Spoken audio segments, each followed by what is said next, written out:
வணக்கம். டிடிடிவியின் பிரதான செய்திகளுடன் வாசிக்கும் நான் ஜேரட்னம் நிக்சன். முதலில் தலைப்புச் செய்திகள். மறுசீரமைக்கப்பட்டது இலங்கையின் அமைச்சரவை. புதிய அமைச்சர்கள் ஜனாதிபதி முன்னிலையில் பதவியேற்பு.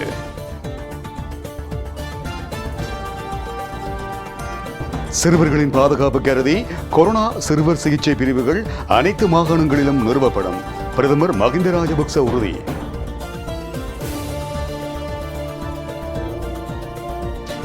கொரோனா தொற்று சவாலை தோற்கடிக்க அனைத்து மக்களினதும் கூட்டு பொறுப்பு அவசியம். நாட்டு மக்களிடம் புதிய சுகாதார அமைச்சர் கெகலிய வலியுறுத்து.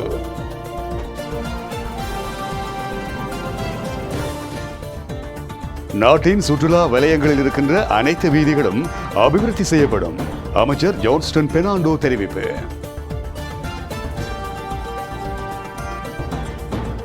வடக்கிலும் கோவிட்-19 கொரோனா தொற்றாளர்களை வீட்டில் வைத்து பராமரிக்கும் திட்டம் இன்று முதல் ஆரம்பம். சுகாதார சேவைகள் பணிப்பாளர் தெரிவிப்பு.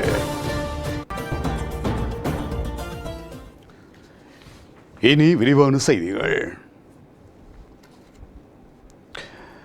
ஜனாதிபதி கோட்டபாய ராஜபக்ச அவர்களினால் இன்று அமைச்சரவை அமைச்சு பொறுப்புகளில் மாற்றங்கள் மேற்கொள்ளப்பட்டிருக்கின்றன. இதற்கமைய கல்வி அமைச்சராக இதுவரை பதவி வகித்த பேராசிரியர் ஜேஎல் பீரிஸ் வெளிவிவகார அமைச்சராக நியமிக்கப்பட்டுள்ளார். அதே நேரம் இதுவரை வெளிவிவகார அமைச்சராக பதவி வகித்த தினேஷ் குணவர்த்தன கல்வி அமைச்சராகவும், சுகாதார அமைச்சராக பதவி வகித்த பவித்ரா வன்னியாராச்சி போக்குவரத்து அமைச்சராகவும், ஊடகத்துறை அமைச்சராக பதவி வகித்த கெகலிய ரம்புக்வெல சுகாதார அமைச்சராகவும் நியமிக்கப்பட்டுள்ளனர். அத்துடன் காமினி லோக்ககே மின்சக்தி அமைச்சராகவும், டலஸ் அழகப்பெரும ஊடகத்துறை அமைச்சராகவும் நியமிக்கப்பட்டுள்ளனர். மேலும் நாமல் ராஜபக்ச இளைஞர் மற்றும் விளையாட்டுத்துறை அமைச்சர்களுக்கு மேலதிகமாக அபிவிருத்தி இணைப்பு பணிகள் கண்காணிப்பு அமைச்சராகவும் நியமிக்கப்பட்டிருக்கின்றார். புதிதாக நியமிக்கப்பட்டிருக்கின்ற 7 அமைச்சர்களும் இன்று ஜனாதிபதி செயலகத்தில் ஜனாதிபதி கோட்டபாய ராஜபக்ச முன்னிலையில் பதவி பிரமாணம் செய்து கொண்டிருக்கின்றமை குறிப்பிடத்தக்கது.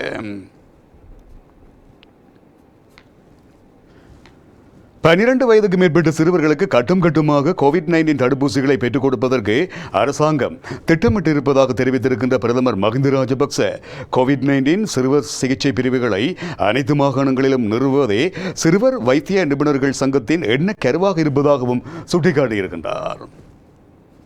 கம்பாந்தோட்டை வைத்தியசாலையில் நிறுவப்பட்டிருக்கின்ற தென்மாகாண கோவிட்-19 சிறுவர் சிகிச்சை பிரிவை திறந்து வைக்கும் நிகழ்வில் தங்காலை கால்டன் இல்லத்தில் இருந்து காணொளி தொழில்நுட்பம் ஊடாக இணைந்து கொண்ட போதே பிரதமர் அவர்கள் இவ்வாறு குறிப்பிட்டிருக்கின்றார்.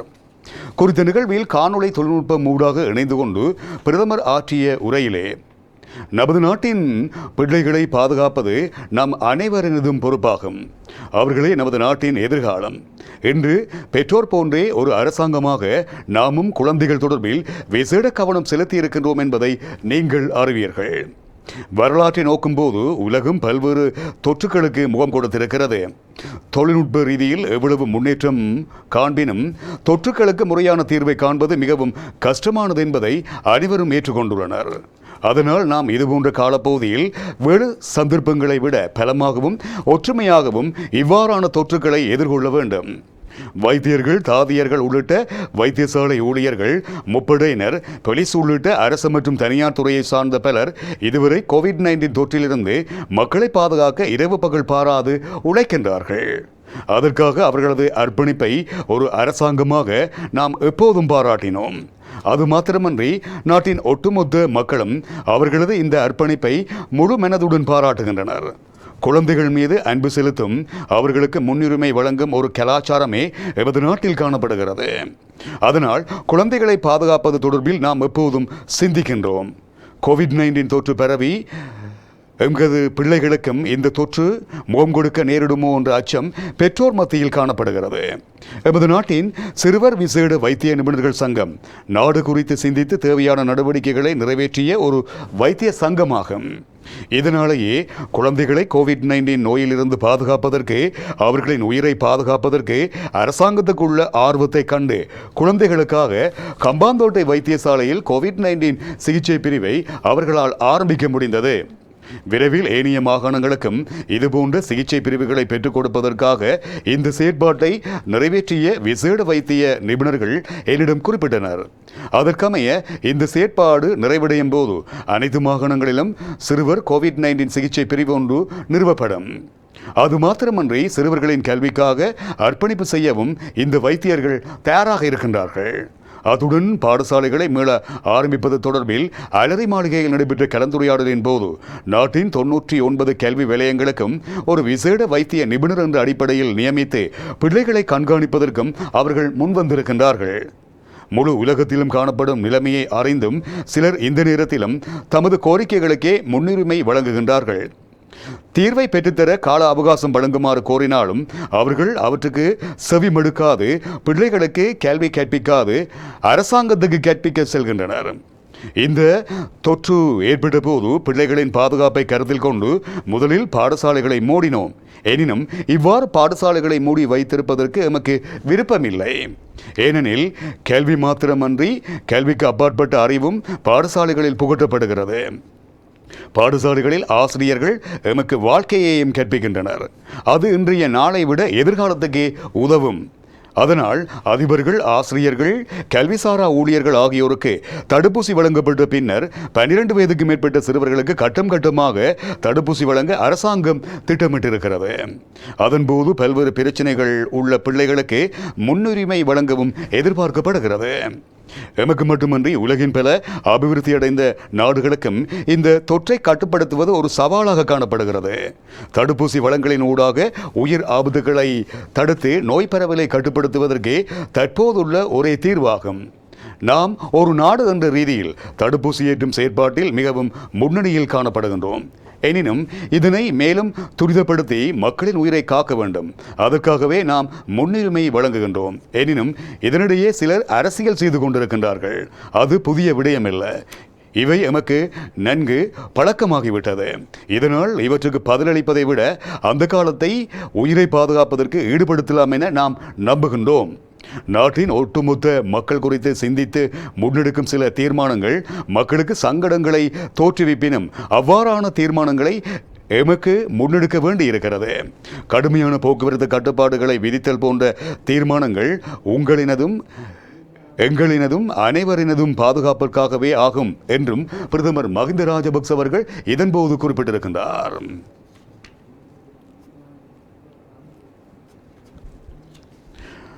தற்போது ஏற்பட்டிருக்கின்ற கோவிட்-19 தொற்று சவாலை தோற்கடிக்க நாட்டில் இருக்கின்ற அனைத்து மக்களினதும் கூட்டு சமூக பொறுப்பு அவசியம் என்று புதிய சுகாதார அமைச்சர் கெகலிய ரம்புக்வெல வலியுறுத்தியிருக்கின்றார்.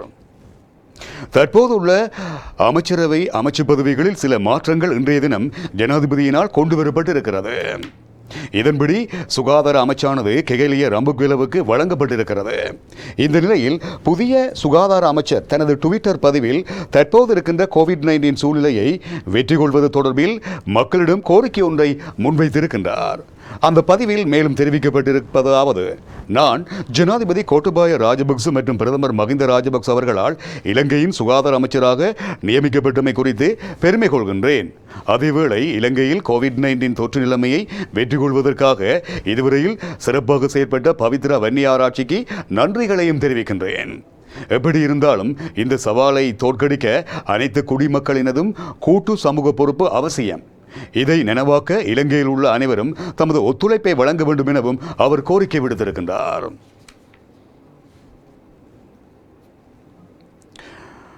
நாட்டின் அனைத்து சுற்றுலா வலயங்களிலும் இருக்கின்ற வீதிகள் அபிவிருத்தி செய்யப்படும் என தெரிவித்திருக்கின்ற நெடுஞ்சாலை அமைச்சர் ஜான்ஸ்டன் பெர்னாண்டோ அபிவிருத்தி செய்ய வேண்டிய வீதிகள் தொடர்பான விரிவான அறிக்கையை வழங்குமாறும் அமைச்சின் செயலாளர் RW பிரேமசிறிக்கு ஆலோசனையும் வழங்கியுள்ளார். நெடுஞ்சாலை அமைச்சில் நடைபெற்ற கூட்டத்தின் போதே அவர் இந்த ஆலோசனையை வழங்கியுள்ளார். மேலும் சுற்றுலாத்துறையின் ஊடாக நமது நாடு அதிக அளவில் அந்நிய செலாவணியை பெறுகிறது. சுற்றுலாத்துறையை மேம்படுத்துவதாக இருந்தால் உட்கட்டமைப்பு வசதிகளை அபிவிருத்தி செய்ய வேண்டும். அனைத்தும் இலவசமாக அருகில் வரும் வரை காத்திருக்க முடியாது. நாம் பல வருடங்கள் முன்னோக்கி சிந்தித்து செயற்பட வேண்டும். எமது நாடு மிகவும் அழகான நாடு. இது முக்கியத்துவம் வாய்ந்த இடங்கள், அழகிய சூழல்கள், கடற்கரைகள், காடுகள், நீர்வீழ்ச்சிகள், ஆறுகள், ஏரிகள் மற்றும் மதஸ்தலங்கள் நிறைந்த நாடு. மேலும் பல்வேறு காலநிலை வலயங்கள் உள்ளன. சில மணி நேரங்களில் வெவ்வேறு காலநிலை வலயங்களின் அனுபவத்தை பெற முடியும். உலகின் உயிரியல் பன்முகத்தன்மை கொண்ட இடங்களில் ஒன்றாக நமது நாடு காணப்படுகிறது. நாம் சுற்றுலா பயணிகளை ஈர்க்க வேண்டுமாக இருந்தால் தேவையான வசதிகளை வழங்க வேண்டும். உட்கட்டமைப்பு வசதிகளை அபிவிருத்தி செய்ய வேண்டும். இவை எங்களை பற்றி சிந்தித்து செய்யும் பணிகள் அல்ல, எதிர்காலத்தை பற்றி சிந்தித்ததே செயற்பட வேண்டும். எனவே சுற்றுலா வலயங்களில் அபிவிருத்தி செய்யப்பட வேண்டிய வீதிகள் தொடர்பான விரிவான அறிக்கை ஒன்றை சமர்ப்பிக்குமாறு நெடுஞ்சாலை அமைச்சின் செயலாளர் RWR பிரேமஸ்ரீ மற்றும் நெடுஞ்சாலை அமைச்சின் அதிகாரிகளுக்கு அமைச்சர் ஜான்ஸ்டன் பெர்னாண்டோ தெரியப்படுத்தியிருக்கின்றமை இங்கு குறிப்பிடத்தக்கது. இன்று முதல் நாளாந்தம் இரவு 10 மணி தொடக்கம் அதிகாலை 4 மணி வரை நாடு முழுவதும் தனிமைப்படுத்தல் ஊரடங்கு சட்டம் அமலாக்கப்பட இருப்பதாக இராணுவ தளபதி ஜெனரல் சவேந்திர சில்வா தெரியப்படுத்தியிருக்கின்றார். அதுடன் அத்தியாவசிய சேவைகளுக்கு இந்த தீர்மானம் தாக்கம் செலுத்தாது எனவும் அவர் குறிப்பிட்டிருக்கின்றார். இதே நேரம் சுகாதார சேவைகள் பணிப்பாளர் நாயகத்தினால் வெளியிடப்பட்டிருக்கின்ற சில வழிகாட்டல்களை சட்டமாக்கும் வர்த்தமானி அறிவித்தலும் இன்று வெளியிடப்பட இருக்கிறது. இதேவேளை நேற்று நள்ளிரவு முதல் அமுலாகும் வரையில் பொதுமக்கள் ஒன்று கூடும் எந்த ஒரு நிகழ்வுக்கும் தடை விதிக்கப்பட்டிருப்பதாக இராணுவ தளபதி மேலும் தெரிவித்திருக்கின்றார். அதுடன் நாளை நள்ளிரவு முதல் மறு அறிவித்தல் வரை வீடுகளிலும் மண்டபங்களிலும் திருமண நிகழ்வுகளை நடத்த அனுமதி இல்லை என்றும் அவர் குறிப்பிட்டிருக்கின்றார். கோவிட்-19 பரவலை கட்டுப்படுத்துவதற்கான மற்றொரு நடவடிக்கையாக இந்த தீர்மானங்கள் மேற்கொள்ளப்பட்டிருக்கின்றன. உணவகங்களில் ஒரு சந்தர்ப்பத்தில் அதன் கொள்ளளவில் 50% விடவும் அதிகரிக்காத எண்ணிக்கையிலானோருக்கு ஒன்று கூட முடியும்.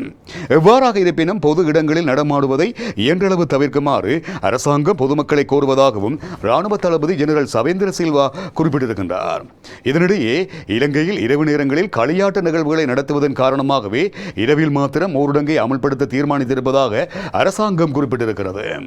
நாடுதாவிய ரீதியில் இன்று திங்கட்கிழமை முதல் தினமும் இரவு 10 மணி முதல் அதிகாலை 4 மணி வரையில் ஊரடங்கு சட்டம் அமல்படுத்தப்பட இருக்கிறது. இந்த நிலையில் இதுகுறித்து ஊடகம் ஒன்றுக்கு கருத்து தெரிவிக்கும் போதே ராஜாங்க அமைச்சர் அஜித் நிவார் கெப்ராலும் இவ்வாறு தனது கருத்துக்களை தெரிவித்திருக்கின்றார் என்பதும் இங்கு குறிப்பிடத்தக்கது.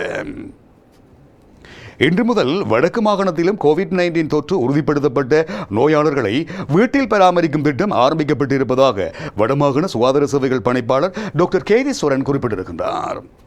இது தொடர்பாக அவர் வெளியிட்டிருக்கின்ற செய்தி குறிப்பில் மேலும் தெரிவிக்கப்பட்டிருப்பதாவது: கோவிட்-19 தொற்று உறுதிப்படுத்தப்பட்ட நோயாளர்களை வீட்டில் பராமரிக்கும் திட்டமானது இலங்கையின் மேல் மாகாணத்தில் மட்டும் பரட்சாத்தமாக நடைமுறைப்படுத்தப்பட்டு வந்தது. இந்த திட்டமானது தற்போதைய ஏனைய மாகாணங்களிலும் நடைமுறைப்படுத்தப்பட இருக்கிறது.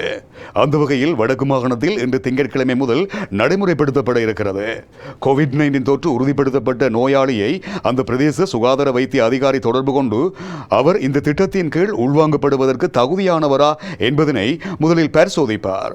அப்போது கீழ்வரும் விடயங்கள் கவனத்தில் கொள்ளப்படும். நோயாளி 2 தொடக்கம் 65 வயதுக்கு இடைப்பட்டவராக இருத்தல் வேண்டும். கோவிட்-19 தொற்று நோய் அறிகுறி எதுவும் இல்லாதவராக இருத்தல் வேண்டும். கர்ப்பிணி தாய்மார்களாயின் அவர்கள் 24 வாரங்களுக்கு உட்பட்ட கர்ப்பவதிகளாக இருத்தல் வேண்டும். வேறு நோய் நிலைமை உள்ளவர்களுக்கு அந்த நோய் கட்டுப்பாட்டில் இருப்பது உறுதி செய்யப்படல் வேண்டும். நோயாளியின் வீடானது அவரினை ஏனையவர்களிடமிருந்து நோய் பரவாது தனிமைப்படுத்தி வைத்திருக்கக்கூடிய வசதிகளை கொண்டிருத்தல் வேண்டும். நாளாந்தம் தொலைபேசி ஊடாக அவரது நோய்களின் நிலைமையினை கண்காணிப்பதற்குரிய தொலைபேசி வசதிகள் நோயாளியின் வீட்டில் இருத்தல் வேண்டும். சுகாதார வைத்திய அதிகாரியினால் தொற்று உறுதிப்படுத்தப்பட்ட ஒருவர் இந்த திட்டத்தின் கீழ் உள்வாங்கப்படல் முடியும் என தீர்மானிக்கப்பட்டால் அவரது விவரங்கள் மத்திய சுகாதார அமைச்சினால் இதற்கென பிரத்யேகமாக உருவாக்கப்பட்ட கணனி மென்பொருளில் தரவேற்றம் செய்யப்படும். அதன் பின்னர் மத்திய சுகாதார அமைச்சினால் ஏற்பாடு செய்யப்பட்ட அழைப்பு நிலையத்தில் இருந்து வைத்தியர்கள் தினமும் நோயாளியினை தொடர்பு கொண்டு நோயாளியின் உடல் நிலைமையினை கண்காணிப்பார்கள். தேவை ஏற்படின் நோயாளியும் அவ்வைத்தியரினை தொடர்பு கொள்ள முடியும். நோயாளியின் உடல்நிலைமை மோசமடையும் சந்தர்ப்பத்தில் நோயாளி வைத்தியசாலையில் அனுமதிக்கப்பட வேண்டியிருப்பின் அத்தகவல் உடனடியாக பிராந்திய தொற்றுநோய் வைத்திய அதிகாரிக்கு வழங்கப்படுவதை தொடர்ந்து அவர் அந்த நோயாளியினை வைத்தியசாலைக்கு அழைத்துச் செல்வதற்கான ஏற்பாடுகளை செய்வார். PCR செய்யப்பட்ட நாளிலிருந்து ஒவ்வொரு நோயாளியும் இவ்வாறு 10 நாட்கள் வீட்டு பராமரிப்பில் வைக்கப்பட்டு பின்னர் விடுவிக்கப்படுவார்கள் எனவும் டாக்டர் கேதீஸ்வரன் மேலும் இதன் போது தெளிவுபடுத்தினார்.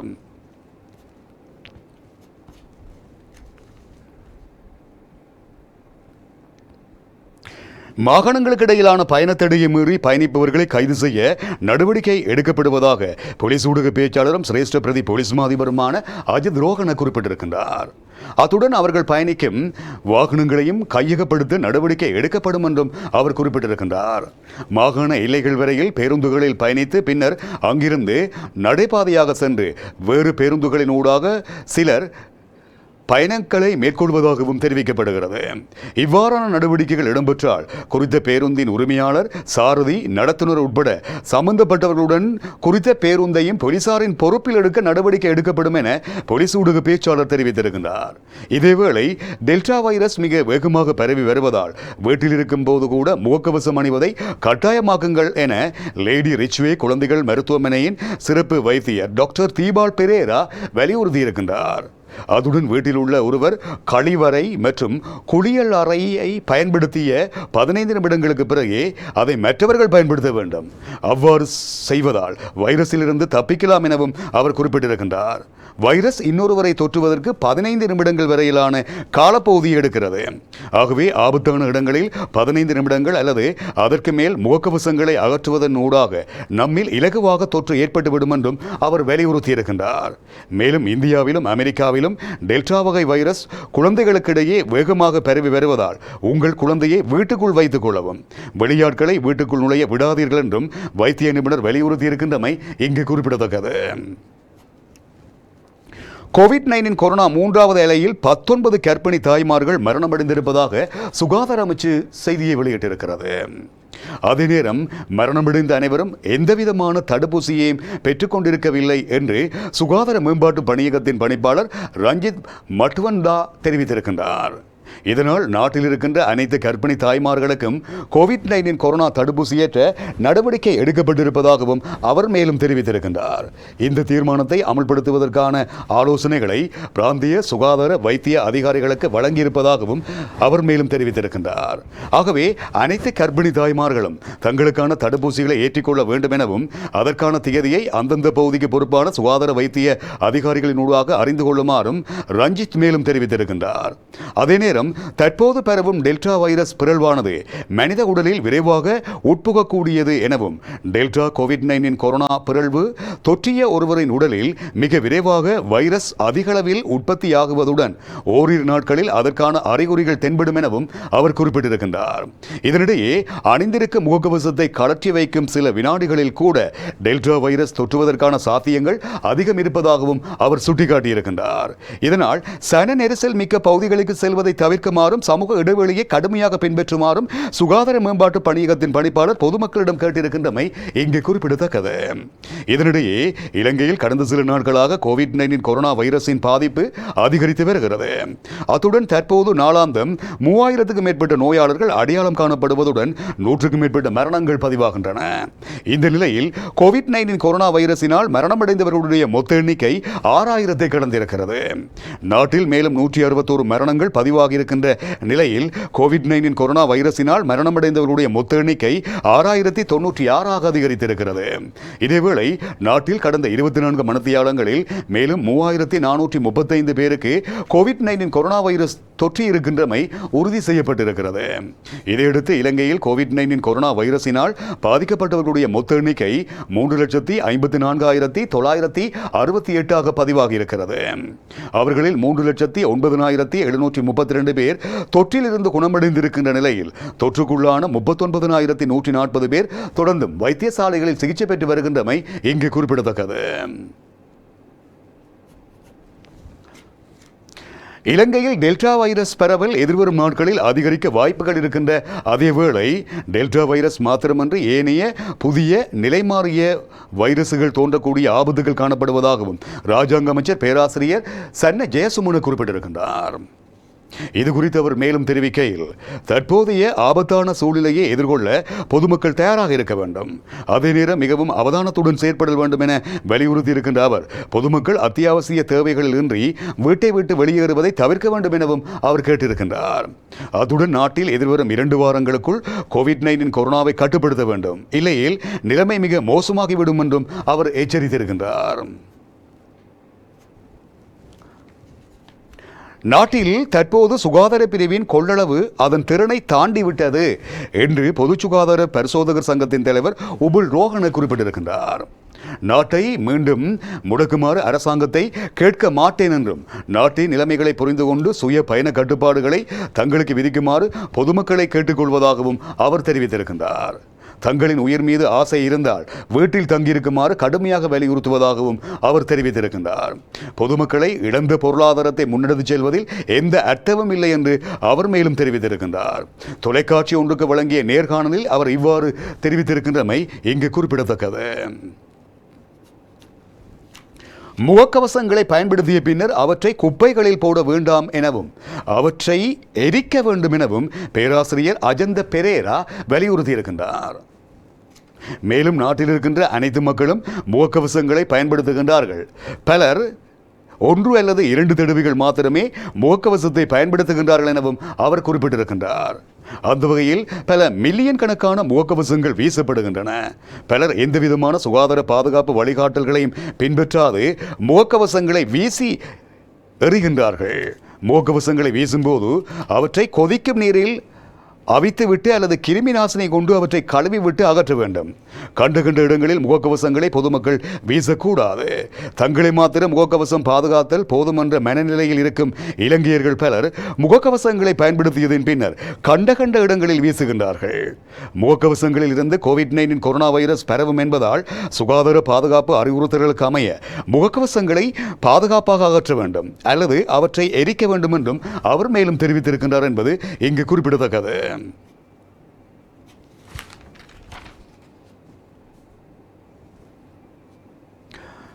போலீஸ் ஊடக பிரிவின் பணிப்பாளர் சிரேஷ்ட போலீஸ் அத்தியட்சகர் நிகால் கேல்துவ அஜித் அவருக்கு கோவிட்-19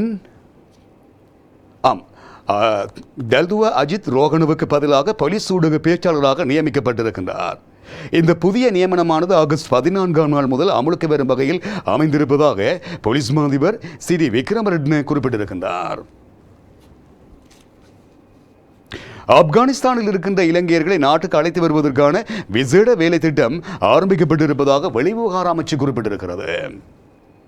சுமார் 50 இலங்கையர்கள் ஆப்கானிஸ்தானில் வசிப்பதாக வெளிவிவகார அமைச்சர் பேராசிரியர் ஓய்வு பெற்ற அட்மிரல் ஜெயநாத் கொலம்பகே குறிப்பிட்டிருக்கின்றார். மேலும் ஆப்கானிஸ்தானில் நிலவுகின்ற தற்போதைய நிலைமை மற்றும் இலங்கை பிரஜைகளை வெளியேற்றுவதற்காக முன்னெடுக்கப்பட்டு வரும் முயற்சிகள் குறித்து வெளிநாட்டு அமைச்சு தெளிவுபடுத்தியிருக்கிறது.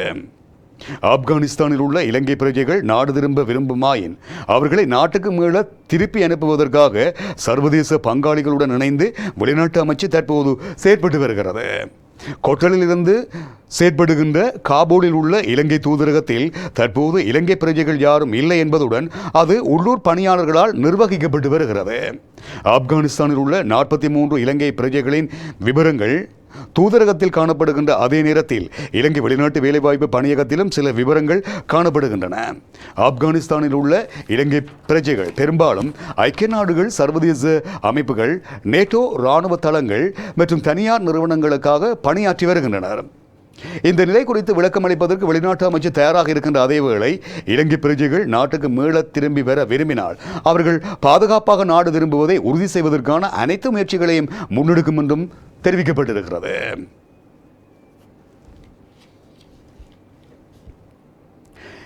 இலங்கை வங்கியில் வெளிநாட்டு செலவாணி இருப்பு தொடர்பில் எதுவித பிரச்சனையும் இல்லை என்று அந்த வங்கியின் தலைவர் காஞ்சன ரத்வத்தே குறிப்பிட்டிருக்கின்றார். வங்கியில் போதுமான வெளிநாட்டு நாணயங்கள் இருப்பதாகவும் அவர் குறிப்பிட்டிருக்கின்றார். வெளிநாட்டு நாணய கடன் விண்ணப்பம் குறித்து எதுவித சிக்கலும் இல்லை என்றும் அவர் தெரிவித்திருக்கின்றார். வெளிநாட்டு நாணய கடன் விண்ணப்பத்திற்கும் வங்கியின் வெளிநாட்டு நாணய இருப்புக்கும் எதுவித தொடர்பும் இல்லை என்றும் அவர் குறிப்பிட்டிருக்கின்றார். கோவிட்-19 தொற்றுக்கு எதிராக தடுப்பூசிகளை வெளிநாடுகளில் இருந்து பெற்றுக்கொள்வதற்கு பெருந்தொகை அமெரிக்க டாலர் செலவிடப்படுகிறது. மேலும் எரிபொருள், அத்தியாவசிய உணவுப் பொருட்கள் மற்றும் சமையல் எரிவாயு போன்ற பொருட்களின் இறக்குமதிக்கும் வெளிநாட்டு நிதி பயன்படுத்தப்படுகிறது. நாட்டின் எதிர்காலத்தை சிறப்புற அமைக்கும் நோக்கிலேயே வங்கியின் நடவடிக்கைகள் முன்னெடுக்கப்படுகின்றன என்று திரு காஞ்சன ரத்வத்தே மேலும் தெரிவித்தார். நாட்டில் உள்ள பொருளாதார பிரச்சினைக்கு தீர்வு கண்டு ஆக்கபூர்வமான செயற்திட்டங்களை முன்னெடுப்பதற்கு இலங்கை வங்கி எப்போதும் முழுமையான ஒத்துழைப்பை வழங்கும் என்றும் அவர் குறிப்பிட்டிருக்கின்றார். அதேவேளை நாட்டின் ஏற்றுமதி துறையை ஊக்குவிப்பதற்கும் மேம்படுத்துவதற்கும் விசேட ஏற்றுமதி பிரிவு ஒன்று ஸ்தாபிக்கப்பட்டிருக்கிறது என்றும் இலங்கை வங்கியின் தலைவர் காஞ்சன ரத்வத்தே மேலும் தெரிவித்திருக்கின்றார்.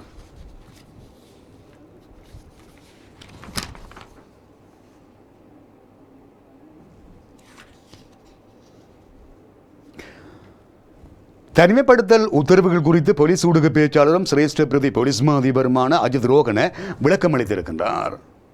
இதற்கமைய பதிவு திருமணத்தை நடத்துவதாயின் சம்பந்தப்பட்டவர்களின் வீட்டில் அதனை நடத்த அனுமதி வழங்கப்படுவதாகவும் அவர் குறிப்பிட்டிருக்கின்றார். இதன்போது மணமகன் மற்றும் மணமகள் ஆகியோருடன் அவர்களின் பெற்றோர்களும் பதிவாளரும் சாட்சியாளர்கள் இருவரும் மட்டுமே பங்கேற்க முடியும் எனவும் அவர் தெரிவித்திருக்கின்றார். இதனை தவிர்த்து வேறு எவருக்கும் இதன்போது பங்கேற்க அனுமதி இல்லை எனவும் போலீஸ் ஊடக பேச்சாளர் தெரிவித்திருக்கின்றார். இதே நேரம் இன்று முதல் தனிமைப்படுத்தல் உத்தரவை மிகவும் கடுமையாக அமுலாக்கவும் போலீசார் நடவடிக்கை எடுத்திருக்கின்றார்கள். எனவே அனைவரும் அதற்கமைய செயற்படுவார்கள் என தாம் எதிர்பார்ப்பதாகவும் போலீஸ் ஊடக பேச்சாளர் மேலும் தெரிவித்திருக்கின்றார். இதனிடையே மாகாணங்களுக்கு இடையில் நடமாட்ட கட்டுப்பாடு விதிக்கப்பட்டிருக்கின்ற நிலையில் தொடருந்து சேவைகளும் 64 மட்டுப்படுத்தப்பட்டிருப்பதாக தொடருந்து திணைக்கள பொது முகாமையாளர் தம்பிக்கு ஜெயசுந்தர குறிப்பிட்டிருக்கின்றார். இதற்கமைய பிரதான மார்க்கத்தில் பயணிக்கும் தொடருந்துகள் அம்பேபுச வரையில் பயணிக்க இருக்கின்றன. புத்தள மார்க்கத்தில் பயணிக்கும் தொடருந்துகள் கொச்சிக்கடை வரையிலும், கரையோர மார்க்கத்தில் பயணிக்கும் தொடருந்துகள் அழுத்கம வரையில் மாத்திரமே சேவையில் ஈடுபடும் என்றும் தொடருந்து திணைக்கள பொது முகாமையாளர் மேலும் தெரிவித்திருக்கின்றார். அந்த செய்தியின் பார்வையோடு மீண்டும் தலைப்புச் செய்திகள். மறுசீரமைக்கப்பட்டது இலங்கையின் அமைச்சரவை. புதிய அமைச்சர்கள் ஜனாதிபதி முன்னிலையில் பதவியேற்பு.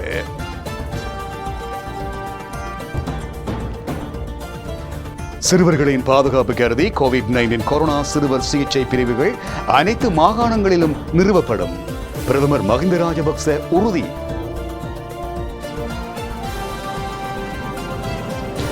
கோவிட்-19 கொரோனா தொற்று சவாலை தோற்கடிக்க அனைத்து மக்களினதும் கூட்டு பொறுப்பு அவசியம். நாட்டு மக்களிடம் புதிய சுகாதார அமைச்சர் கெகலிய வலியுறுத்தல்.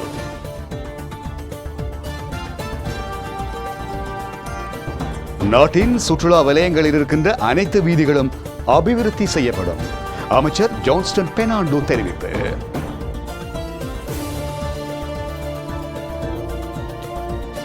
வடக்கிலும் கோவிட்-19 கொரோனா தொற்றாளர்களை வீட்டில் வைத்து பராமரிக்கும் திட்டம் இன்று முதல் ஆரம்பம். சுகாதார சேவைகள் பணிப்பாளர் அறிவிப்பு. இத்துடன் டிடிடிவியின் பிரதான செய்தி பார்வையும் நிறைவுக்கு வருகிறது. வணக்கம்.